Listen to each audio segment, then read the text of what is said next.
We're here to discuss I Am Malala. Um, should we just start off with the discussion questions, do you think? Sure. Okay. Well, I have a question to ask you. Compare the two cities of Pakistan and Franklin. How are they different and how are they similar? The country of Pakistan and the city of Franklin. I think the biggest thing to me that stood out in the book that I found so different from the U.S. was that the people in Pakistan just have no trust for their government and their military because of the history that they've had with military overthrows of their leadership. And that was the biggest. There's a lot of differences, but that was the biggest one to me, was just that for basic services and protection, and they just have no trust and no faith in the people that are supposed to take care of them. Mm-hmm. Any similarities between the two? Barely, but I think, one of the good things in the Pakistani culture was that there was really a strong sense of community, and probably I would say even more so than in the U.S. That that families take care of one another. We'll probably talk about it later, but a little bit more. But how their religion and their culture requires them to take in people that need safe harbor, and then obviously the education, which is what the book is all about. They take pride in their education. Going back to what you said about education, not more so that Franklin would strongly believe that education is important, because I know some kids that go to our school that don't really think like Malala did, but I feel that Pakistanis have a stronger understanding of how powerful education is and where it can lead you in life. Is something that's kind of undervalued in U.S. society today. Yeah, I agree. I think that was as a parent, I know I kind of looked at that and thought that it was pretty amazing that, and I don't know if it was every child or if it was just Malala and a couple of her friends, but yeah, it really seemed like they got the value of education, and maybe it's just because everybody has access to it here, that we take it for granted, and so I'm glad we read this book, because that hopefully lets you know that not everybody has the opportunities that we do. I have another question for you. What are your thoughts on education, like going back to your high school years 20 years ago, 30 or 22, something like that? How did the education help develop your life and help you shape who you are? So through high school and college, I would say that it's really important, but like you said, I think probably at the time I took it for granted. Socially, I think it was great. It helps you to develop skills that are very useful, even if they're not classroom skills. They're skills about how to work with other people, and to adapt to people with a strong set of skills in one area, but maybe a weaker set of skills in the other area. It lets you focus on things that you're interested or passionate about. When you get to choose what classes you take, I think you guys have a better selection than I did in certainly in high school. But it's really just a foundation. It also helps you to start to learn responsibility for yourself, because now stuff counts, and the things and the responsibility you take and put towards your education is going to influence your next steps of education, which will have a impact on your life forever. So, well, what I'm thinking is that with the opportunities we have today to get a job, there's millions of job opportunities in the world. But for Pakistani people, that might be limited because obviously they can't just say like, oh, I'm going to be this because it's either gender, social class, or it's just they don't have the right education to do it. It just makes me think that they should all have equal rights, and that's why Malala was fighting for it. It's because she wanted to have an equal opportunity to get a good life earlier or later on, and be a better person because of her education. Yeah, again, I think a lot of people in this country take it for granted that we're going to go to school through we're 18 years old at least, and hopefully longer. And I think that you're going to with Malala, she's lucky that her parents had placed a high priority on education and kind of set her off in the right direction. Yeah. I think it was the other day we saw a movie called The Lone Survivor. It was about these group of 4 guys who went into it was somewhere down in the Middle East. Afghanistan, yeah. And they were trying to take out a target of the Taliban. It wasn't a huge target because, I've never heard of it. But I looked it up afterwards, and apparently this was some high-profile target. And they went in with a 4-person group, and apparently there was more people than they expected. And only one got out alive, but the only reason he got out alive was because one of the Afghans took him in, and without concern, and I couldn't think of any Americans that would do that, or if some would do that today, if like a Taliban or Pakistani person showed up to their door. Yeah, that was incredible. It was a great movie and timely because we were reading the book at the same time. I thought about when I saw that. I think it's called Pashtunwali, is the Islamic principle that requires them to take in people regardless. I don't know the exact phrasing, but Malala talked about that too in the book, in that when her family was internally displaced and that they were looking for a place to stay. They referenced it when her father was trying to get his own college education and his uncle said no. I'm with you. I think if that was the hero, certainly in the movie, was the American soldier, but he absolutely wouldn't have been there without the Afghanis that took him in and saved his life.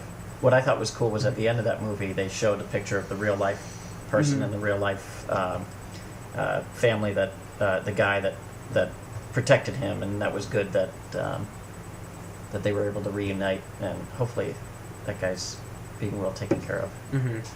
Well, yeah. And another part in it, they showed up to his door and they tried to take the American forcefully from him. And they were about to kill the American when the Afghan person spoke up, or shot a gun in the air and prevented him from doing anything, and pointed the gun at him to prevent him from killing the American. And the Afghan person just took him in and cared for him. I just thought that was amazing. Yeah, that was cool. It's the book really talked about. One of the things I really liked about the book was it seemed to really it enlightened me to the culture a lot. Focused around education in Malala, and with the background of the 9/11 and the war and the Taliban moving down into Pakistan and taking over and so forth. But it really talked a lot about different cultural things, some good, like in this case, her love for education, the community taking care of each other, She really loved her homeland. You know, sometimes you see people that live in those kinds of conditions, and you're like, why would you ever want to live there? Yeah. But it's clear to me that, you know, even, you know, at the end of the book when she lived in England, that she really wanted to go back to Swat. Yeah. And just really had an appreciation for just her home, and obviously some of the other things that weren't so great about the culture that I found it interesting that even Malala seemed to kind of be okay with. You know, her issue was education, and she was pushing pretty hard for that. But you know, it's still a very oppressive culture for women, and you know, there were aspects of that she didn't necessarily love, but it wasn't, you know, an issue that she was gonna, you know, make a big deal about. Well, yeah. I felt that she remained from the same to the beginning, or from the beginning to the end. She remained the same because actually the last sentence of her book, she says, "I am Malala. My world has changed, but I have not." And I believe that was on page 313, last page of the book.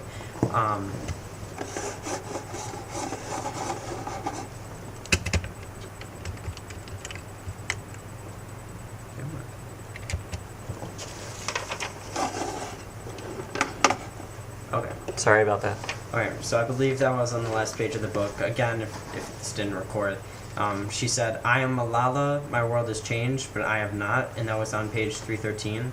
I believe that her goal was to reform the culture of the Swat Valley and how everybody, or how the Taliban controlled most of it. I believe that she had one goal from the beginning, and then she accomplished that goal towards the middle and stayed strong throughout the end and kept trying to do even more when everything was done.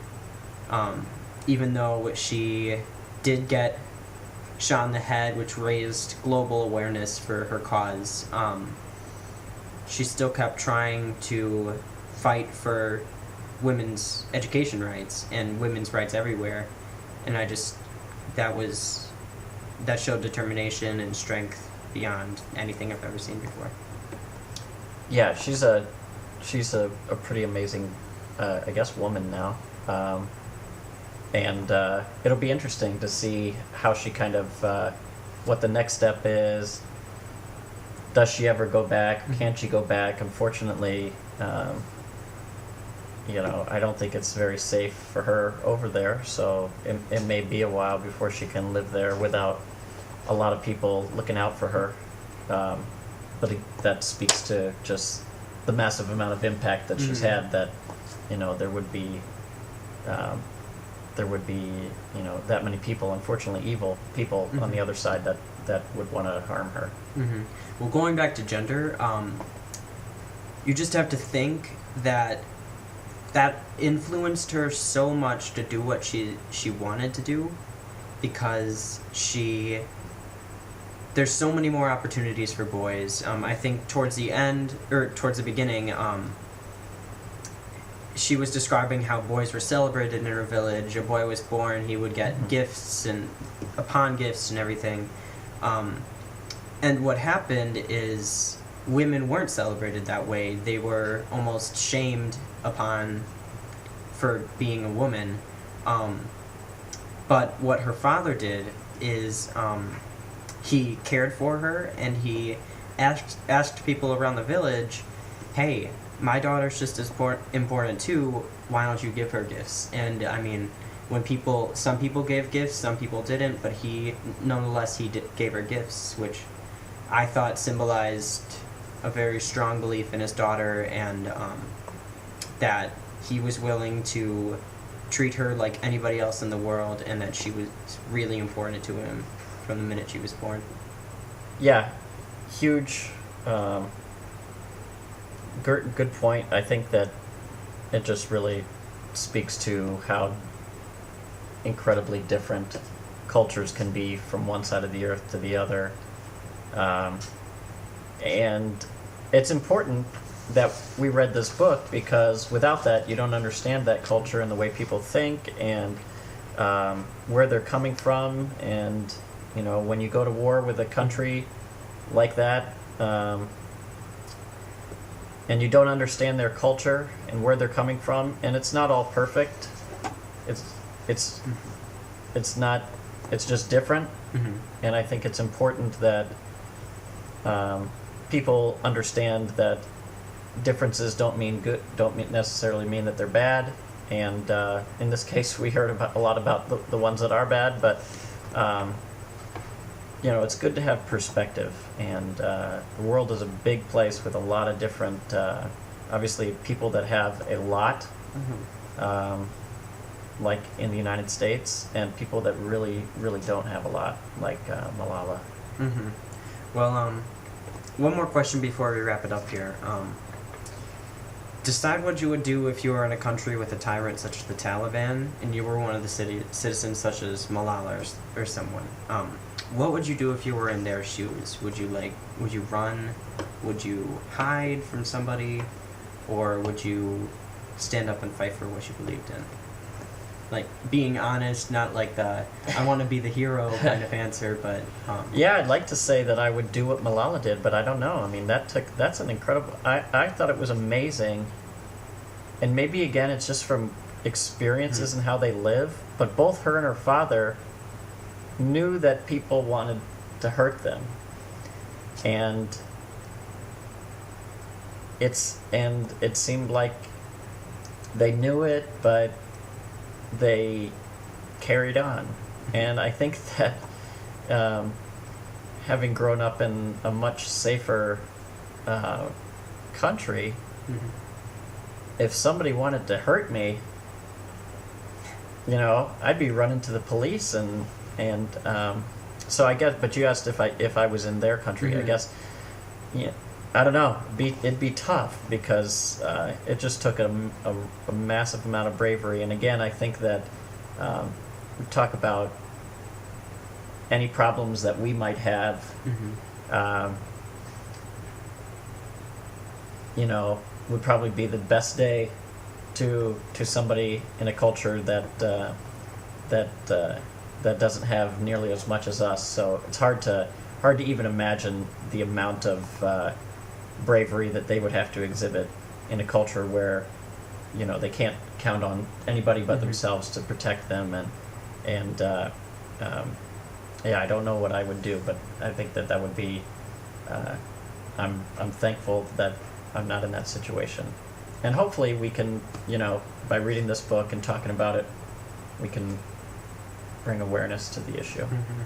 Well, I'd like to answer the same way you did and say I would do the same thing as Malala, but I am a little shaky about it because I wouldn't be brave enough to do that, considering I would be endangering my family, which includes like all of my brothers and sisters and then you guys.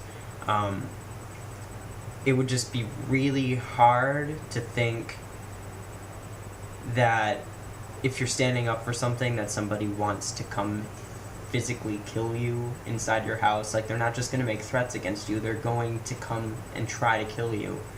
I just think I wouldn't own up to being able to stand up for what I believed in, and it'd just be really hard for me. You stand up to me when I tell you to do chores. That's different. Oh, okay. You're not the Taliban. Kind of a tyrant, but... Okay. All right. I think that's good. Ciao. All right. Thanks, bud.